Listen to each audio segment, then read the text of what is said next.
I'm so happy to be able to answer this question, because all my youth life working for peace, I have to work with many religions, and everywhere I go I see only wonderful people.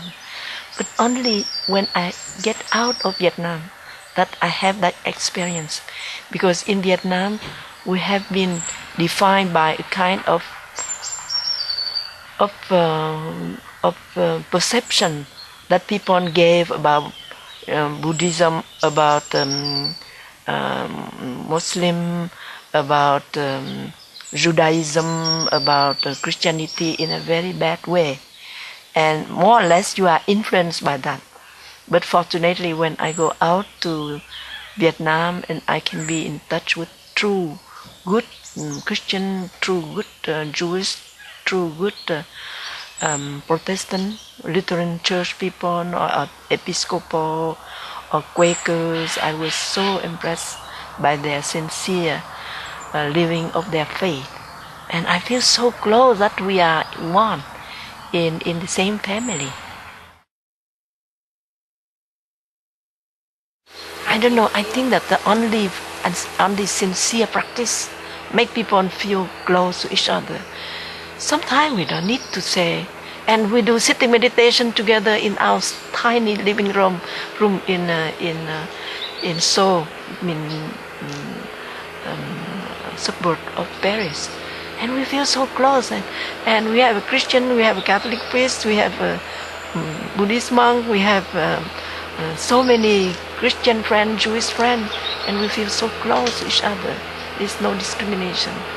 And because I believe that everyone, when they live deeply their life, is express beauty, goodness, understanding, and love, and there is no frontier.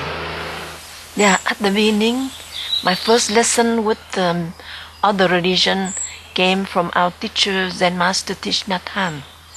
We were in the airport, and Thầy said, "Have you seen three Sư Bà?" And I said, "No, Thầy, we are in Europe. There is no Sư Bà here." And he said, "Yes." And then he showed me three Catholic nuns, all with their gown, very, very Catholic. And right away I understood. So I looked deeper, because the training of our teachers is when you see something, even you are shocked, try not to speak, look deeper, and it's true. When I look deeper, I see that the face of these holy people, they look so fine and so deep, and I suddenly see in them three old ladies who practice sincerely the way of understanding, of great love, of great light. And that is a great bhikkhuni. It means a big daughter of the Buddha, our holy nun in Vietnam, Buddhist nun in Vietnam. Their life is only understanding, only love, only for peace, for loving. And so I said, I see, thank you, Thầy. And so from that day, every Catholic nun or every Catholic priest or any holy person, like in the minister of that church and other church, I see deeper, and I see in them big Hòa Thượng or Thượng Tọa. Hòa Thượng in Vietnamese term is you have to be a monk, a bhikkhu for at least 40 years. Martin Luther King, I have no chance to see him, but I usually mention that, when before meeting Thầy, Martin Luther King only speak for civil right, the right of the white and the colored people, but not other things. And people advise him not to interfere about Vietnam War.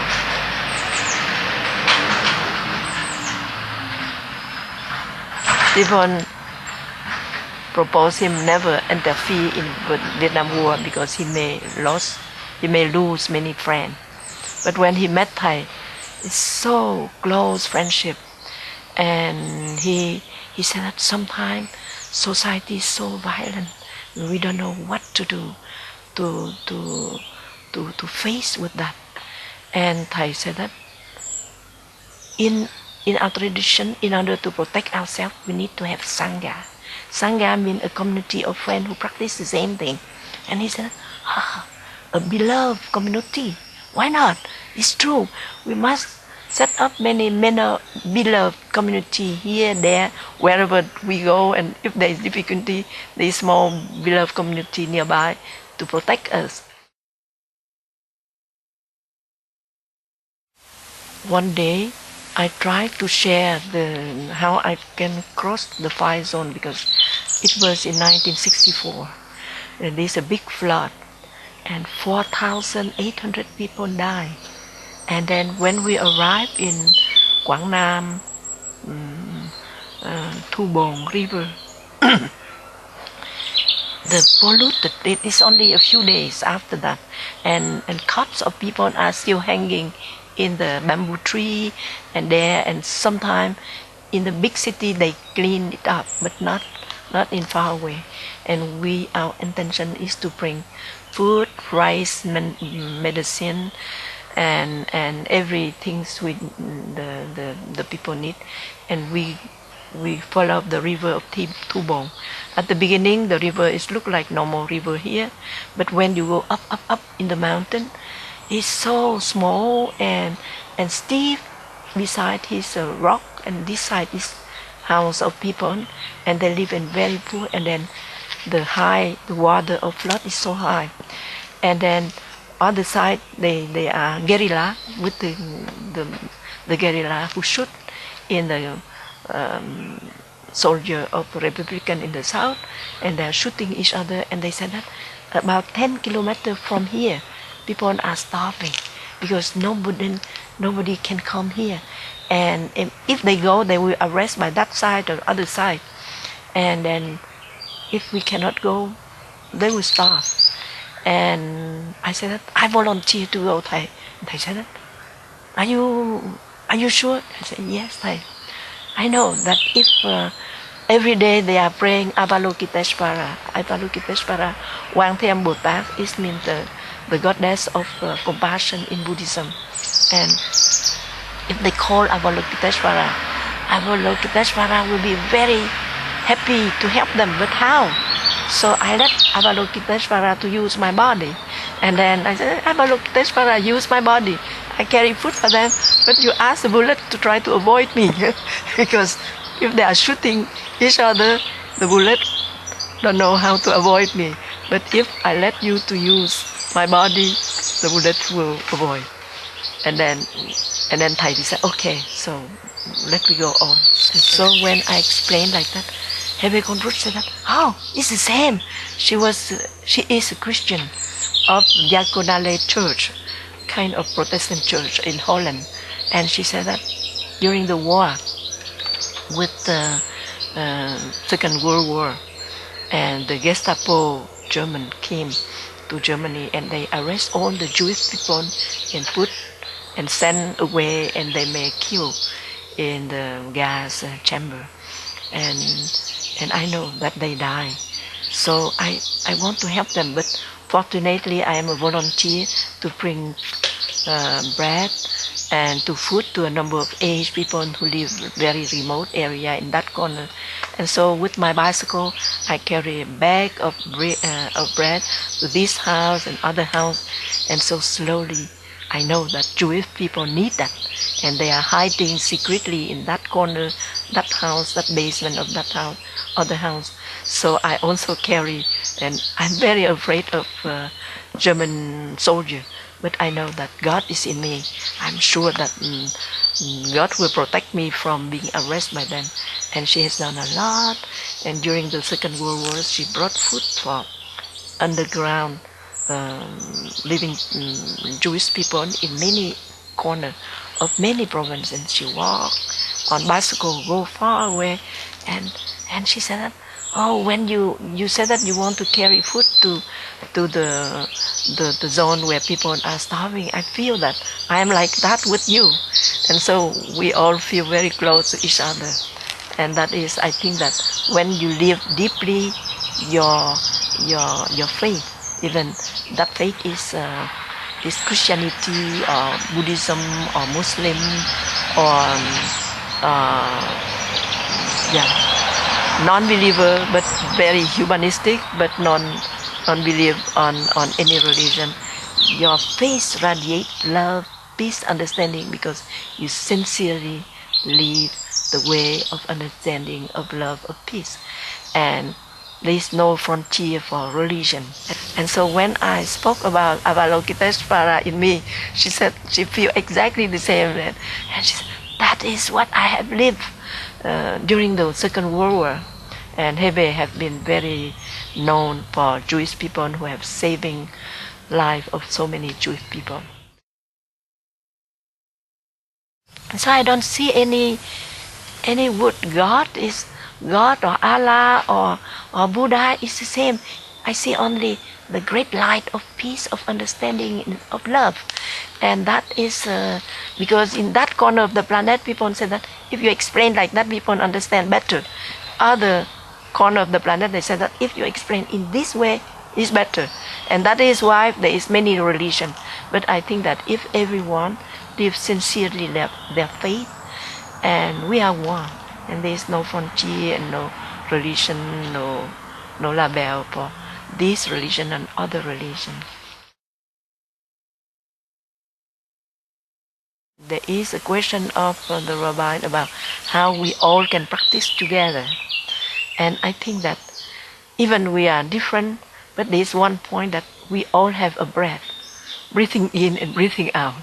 And the teaching that I like to practice is when we are stirred by strong emotion like fear, panicking, anger, the best way is to go back to our in-breath and try not to speak, try not to act, and even try not to think, because without thinking of that bad action, you cannot be angry. But if you continue to think what he have done so badly to you, and you cannot prevent yourself not to act.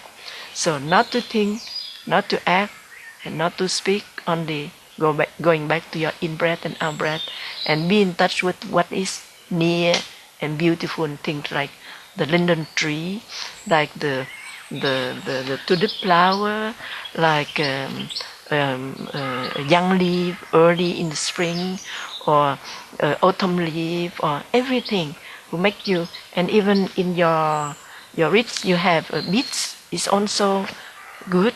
If you can keep longer, as long as possible, your peace, your understanding, and then you can speak, you can look deeper. Last time with such a situation, I have done that, it doesn't work. So this time,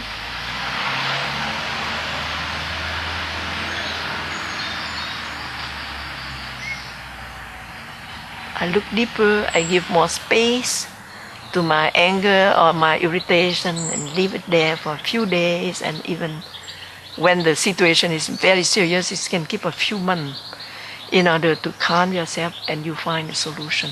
And the second, the third, the fourth solution is the better than when you act when you are angry. So that you don't need to believe on the Buddha.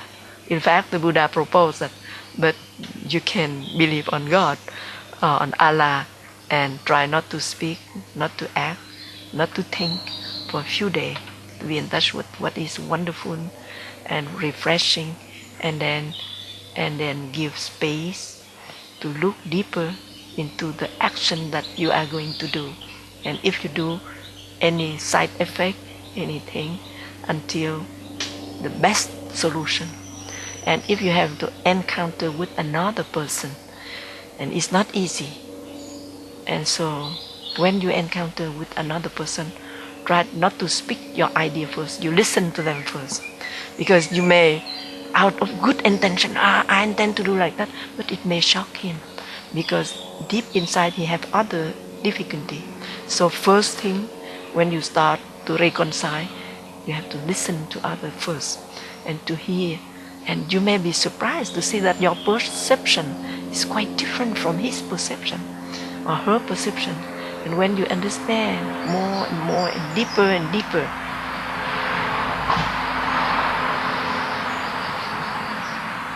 and it gives you more space to share is the best way. And especially when somebody makes something shock you a lot, don't express, I'm very hurt and you are so bad. Just say that the other day you have done like that. It's painful for me.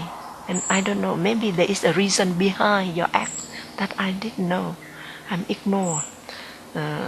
So please, I'm ignorant about your vision about that, and so you behave in such a way which hurt me. But I think that maybe you have some reason behind. I want to listen and to understand why you behave in such a way. It will be very difficult for me to accept. And I want to learn more from you, but not to accuse them.